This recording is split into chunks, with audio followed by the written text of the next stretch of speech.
बिस्मिल्लाहिर्रहमानिर्रहीम अस्सलामुअलैकुम।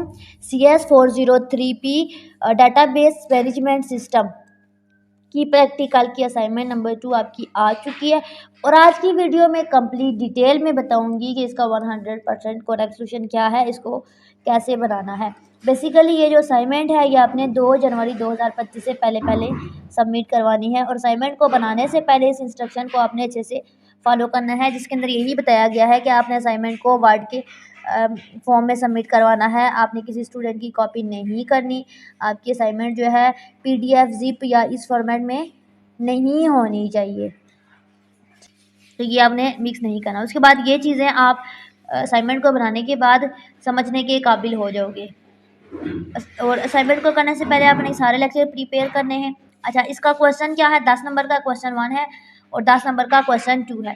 क्वेश्चन 1 में आपको क्या कहा गया है कि सपोज कि आपने एक कंपनी को ज्वाइन किया है, ठीक है, एज अ डेवलपर एडमिनिस्ट्रेटर। तो कंपनी क्या कर रही है? कंपनी पैकेज बना रही है, ठीक है, और उन पैकेज को डिलीवर कर रही है डिफरेंट सिटीज़ के अंदर। अब आपने इन चीज़ों को, ठीक है, ऑब्जर्व करना है और जो कंडीशन दी गई है उसके अकॉर्डिंग आपने एक SQL कमांड जनरेट करनी है। अब यहाँ पे देखिए क्या कह रहे हैं, as a part of web solution SQL database is deployed at backend, यानी कि SQL को आपने यूज़ करना है। They have database table called packages, ठीक है, डेटाबेस टेबल में आपने पैकेजेस को यूज़ करना है with the following column attributes. अच्छा देखिए, पैकेज में आपने ID ये चीज़ यूज़ करनी है, ठीक है। सेंडर सिटी में आपने ये चीज़ यूज़ करनी है, इंट यूज़ करना है पैकेज ID के लिए, और सेंडर सिटी के लिए आपने वार और चार, यानी कि वार का मतलब होता है वेरिएबल और चार का मतलब होता है करेक्टर, ठीक है, ये आपने यूज़ करनी है। सिटी के लिए भी आपने यही यूज़ करनी है। शिपिंग डेट के लिए आपने डेट यूज़ करना है। डिलीवरी टाइम के लिए आपने डेट यूज़ करना है। यानी कि जो जो चीज़ें आपको कह रहे हैं ना, यही आपने यूज़ करनी है SQL कमांड जब आप जनरेट करोगे। वेट के लिए आपने डेसिमल लिखना है और स्टेटस के लिए फिर वार चार लिखना है, एंड सो ऑन आपने ये सारी चीज़ें यूज़ करनी है। अब व्हीकल टाइप के लिए आप कोई भी टाइप रख सकते हो, आप ट्रक भी लिख सकते हो, वैन भी लिख सकते हो, प्लेन भी लिख सकते हो, ठीक है। और स्टेटस के लिए current status of the package में आप इन ट्रांजिट भी लिख सकते हो, डिलीवर्ड भी लिख सकते हो और डिलेड भी लिख सकते हो।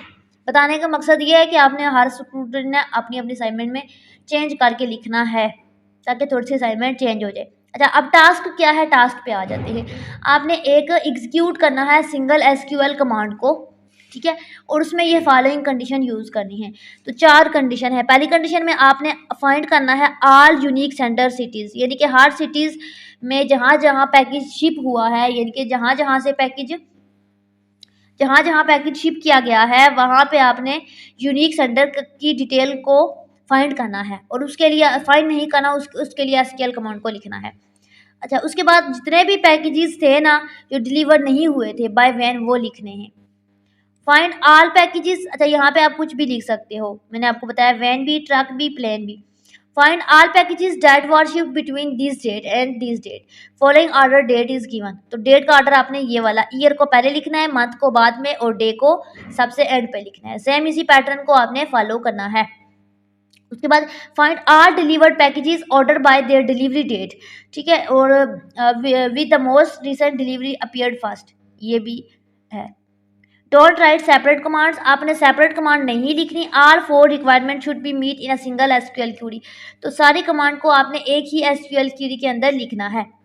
क्वेश्चन नंबर 2 में आपको क्या, ये मैं आपको बताती हूँ। पहले क्वेश्चन नंबर 1 का आंसर देख लेते हैं।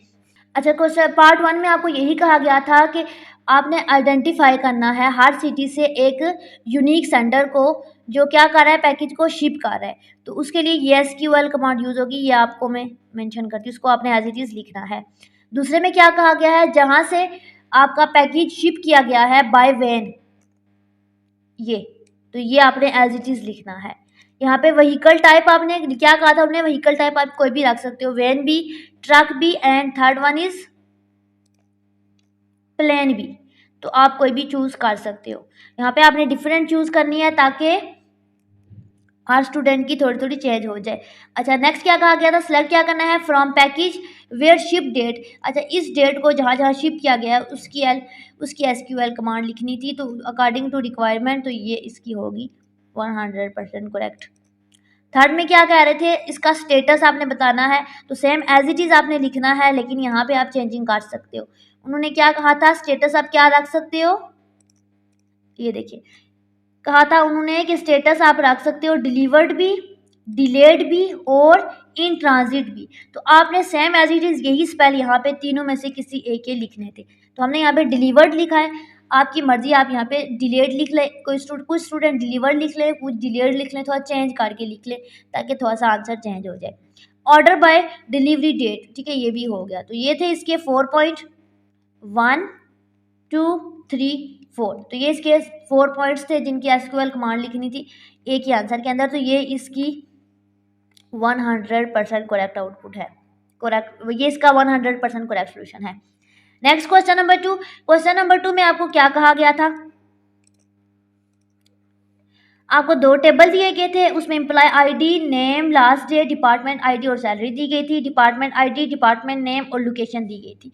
अब आपने क्या करना था, you are required to write down SQL query, आपने एक एसक्यूएल क्वेरी लिखनी थी to derive names and their respective departments of all employee. You should also show the output table of the query. अच्छा जी, employee remember we don't want to include employee who might have null value, इसको include नहीं करना, null value वाले को, Michael brown को।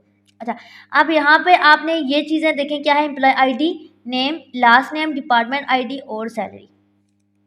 तो यहाँ पे ये है इसका आंसर। इसमें सबसे पहले आपने क्या सिलेक्ट करना है, जो आपके पास टेबल में वैल्यू थी, employee, first name, last name, department, department name और आईडी। फ्रॉम एम्प्लॉय, एम्प्लॉय कहाँ से, उनकी joint department, on employee, department की आईडी और डिपार्टमेंट डॉट आईडी। ये मैं आपको इसको मेंशन करती हूँ, ये इसका 100% करेक्ट सोल्यूशन है। ये एज इट इज़ आपने लिखना है। ये था CS403P असाइनमेंट नंबर 2 का सोल्यूशन। आई होप कि ये आपके लिए बेनिफिशियल रहा होगा, आपको अच्छे से समझ आ गया होगा। तो बहुत इजी सोल्यूशन था, इसको आप इजीली अपने MS वर्ड पे टाइप कर सकते हो, सेव करके सबमिट करवा सकते हो। लेकिन अगर कोई स्टूडेंट किसी वजह से असाइनमेंट सबमिट नहीं करवा सकता due to shortage of time, तो हमसे करवा सकते हैं। हमारे पास विजय यूनिवर्सिटी की ऑल पेड सर्विसेज अवेलेबल होती हैं, आप हमसे कांटेक्ट कर सकते हैं, स्पेशली प्रोजेक्ट्स वगैरह। बाकी चैनल को सब्सक्राइब करें, लाइक करें, शेयर करें, कमेंट करें और व्हाट्सएप चैनल को ज्वाइन करें। दुआओं में याद रखें। अल्लाह हाफिज़।